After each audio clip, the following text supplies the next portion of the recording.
Salut la team, salut les crossfitters. Dans la logique de préparation des Open, on va bosser sur la gymnastique ensemble. Et aujourd'hui, on commence par 3 bases fondamentales mais ultra efficaces pour vous faire progresser en toes to bar, en pull-up, chest to bar et bar muscle up.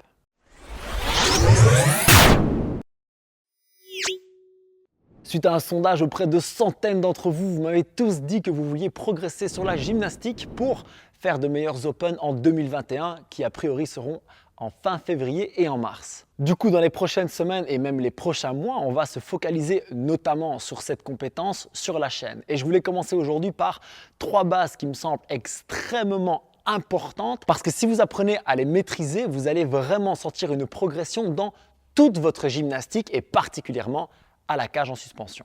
La première chose, ça semble évident, mais on la néglige trop souvent, c'est la qualité de votre grip.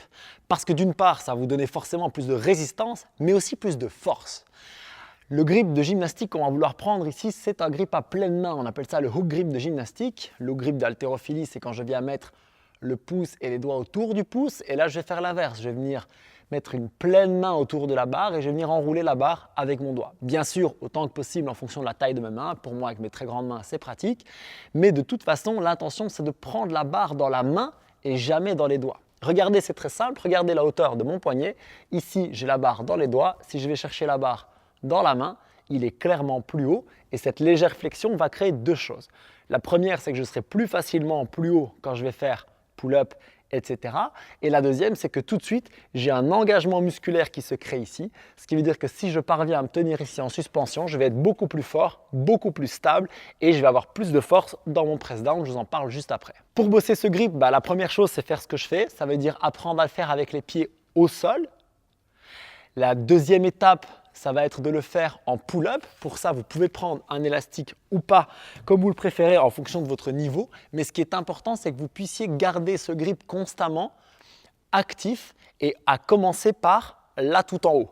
Parce que c'est ici, à la fin de vos keeping pull-up, que ça va être très intéressant. Et puis, vous vous entraînez à le garder tout le long.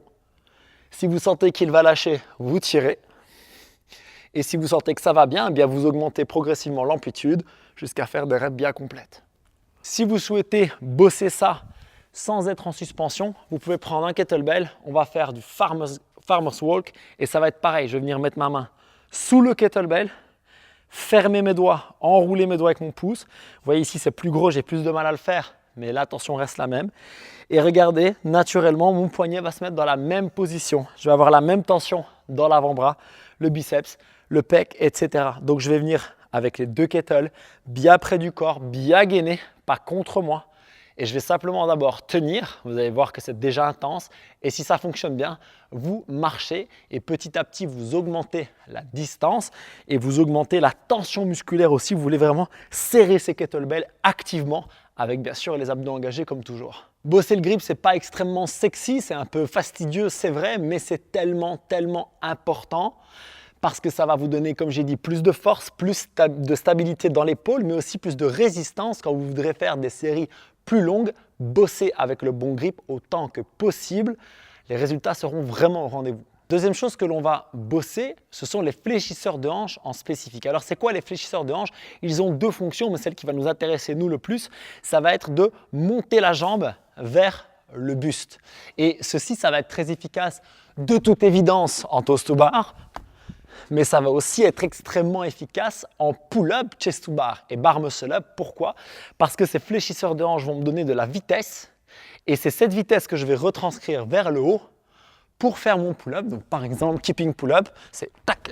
Et c'est vraiment cette vitesse et cette puissance dans les fléchisseurs de hanches qui vont initier la montée. Comment est-ce qu'on va les bosser? On commence au sol. Le pike up and down, ça va vraiment cibler les fléchisseurs de hanches de manière extrêmement précise. On va commencer avec une option simple et on va évoluer vers du plus en plus difficile. Première chose, je vais venir mettre mes mains légèrement derrière moi, les bras bien tendus, mais par contre, je ne me penche pas en arrière parce que là, clairement, je ne fais rien du tout. Je veux de la tension musculaire dans mes cuisses pour qu'elles soient extrêmement tendues et je vais décoller une jambe et puis l'autre. Important ici, je pousse sur le sol, je serre les abdos, je rentre le bidou et je souffle. Je veux vraiment que ce soit un contrôle complet. Quand ça fonctionne bien, je vais rapprocher les mains. ça va déjà intensifier. Et si ça fonctionne bien pour vous, vous venez avec les mains près des genoux. Et si ça fonctionne très bien, maintenant, vous allez vous pencher légèrement et avancer encore les jambes.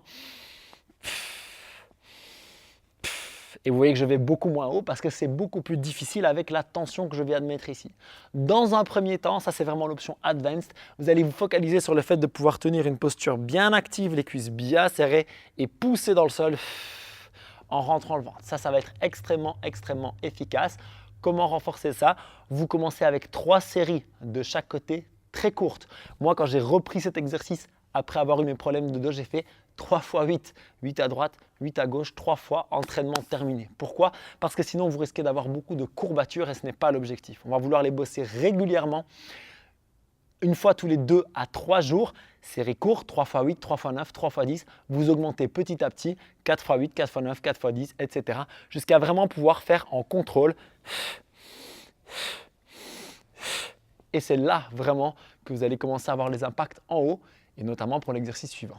Avant de vous montrer l'exercice suivant en suspension à la cage, je vous informe que j'ai créé une petite formation gratuite sur la gymnastique, une série de plusieurs vidéos qui vous expliquent tous les concepts mais avec plus de détails encore et surtout avec une progressivité, ce qui va vous permettre de bien comprendre chaque étape et de les implémenter dans votre entraînement pour avoir des bases plus solides et donc progresser sur tous les mouvements de gym. Si vous voulez retrouver cette petite formation gratuite, vous cliquez sur le lien qui est dans la fiche, je vous le mets aussi dans la description et ça nous permet aussi de rester en contact par la suite. Et le prochain exercice pour bosser les fléchisseurs de hanches en spécifique, ça va être le leg raise, mais on va ajouter le travail de grip qu'on a fait tout à l'heure. C'est ça qui devient vraiment intéressant.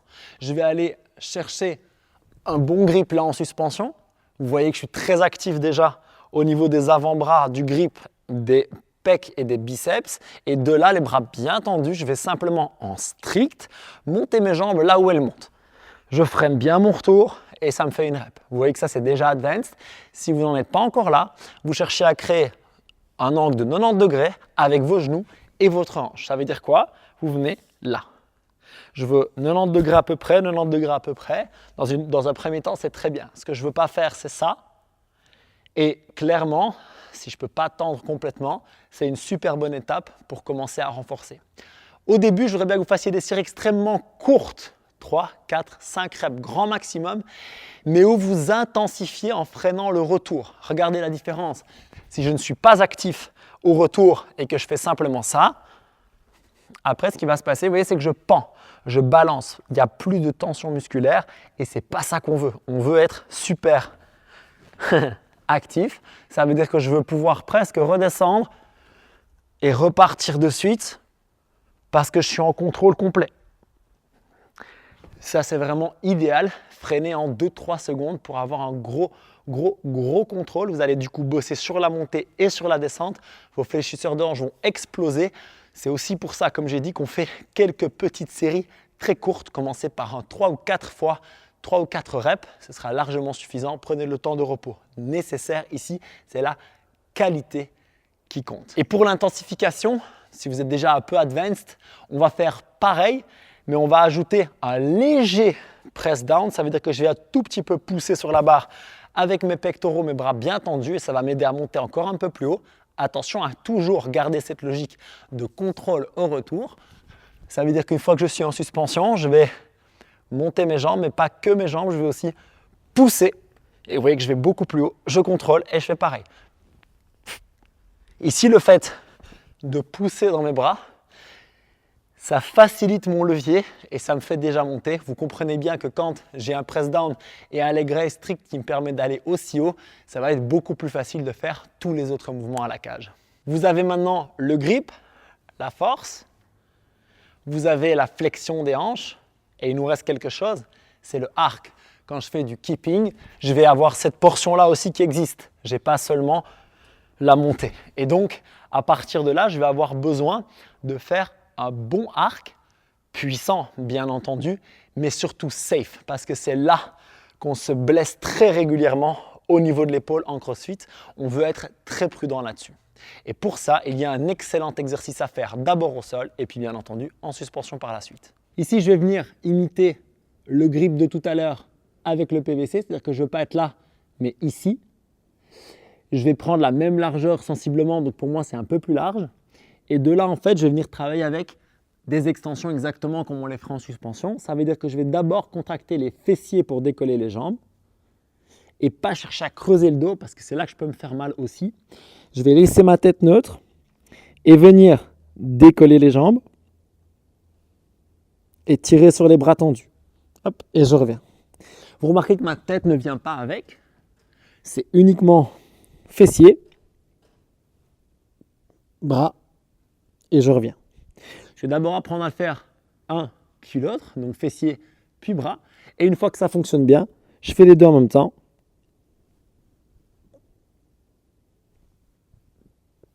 Et ça va extrêmement bien se transférer à la barre. Si vous souhaitez intensifier un petit peu, vous pouvez mettre un petit disque ici au milieu, faire exactement le même exercice. Ce qui est très important, c'est de ne pas aller au-delà. Ça veut dire que vous ne voulez pas chercher à faire le plus grand mouvement possible. Pourquoi? Parce que là, ce que vous faites, c'est de la souplesse. Il y a de la tension dans votre bas du dos, mais il n'y a plus de tension musculaire pour vous protéger au niveau des épaules et au niveau des lombaires. On veut toujours que ce soit actif. Ça fait fessier et haut du dos et bras. Une fois qu'on a ça, on va le répéter là-haut. Et ce qu'on va faire, c'est qu'on va mixer aussi après avec ce qu'on a fait avant. Je vais me placer exactement dans le même engagement et je vais faire le même exercice. D'abord juste les fessiers. Et quand je sens que ça va bien, fessier, tirage, fessier, tirage, fessier, tirage. Vous remarquez qu'il n'y a pas de moment où je me relâche. Je suis constamment en tension dans les fessiers, constamment en tension dans les épaules. Il faut être actif et prudent sur cet exercice. La dernière étape de tout ceci, avant de passer à la suite dans d'autres vidéos et dans la petite formation dont je vous parlais tout à l'heure, ça va être de venir en suspension faire ce même arc suivi du leg raise. Vous avez remarqué qu'en arc, j'avais les jambes qui écartaient légèrement, c'est normal, les moyens fessiers vont faire ça aussi. Laissez-le faire tant que vous êtes actif dans les fesses, il n'y a pas de problème. Et on va enchaîner avec les jambes, par contre, qui vont se rejoindre et bien monter en puissance. Ici, ça veut dire que je pars dans ce arc actif et leg raise. Je contrôle, je m'arrête et je repars. Arc, leg raise. Et vous voyez qu'à chaque fois que je vais dans ce arc, je reste bien actif. Je vous montre de dos une fois pour que vous voyez que je ne vais pas très loin et que je suis très actif au niveau des fessiers. Ça va vraiment faire ce petit mouvement ici, actif, et je relâche.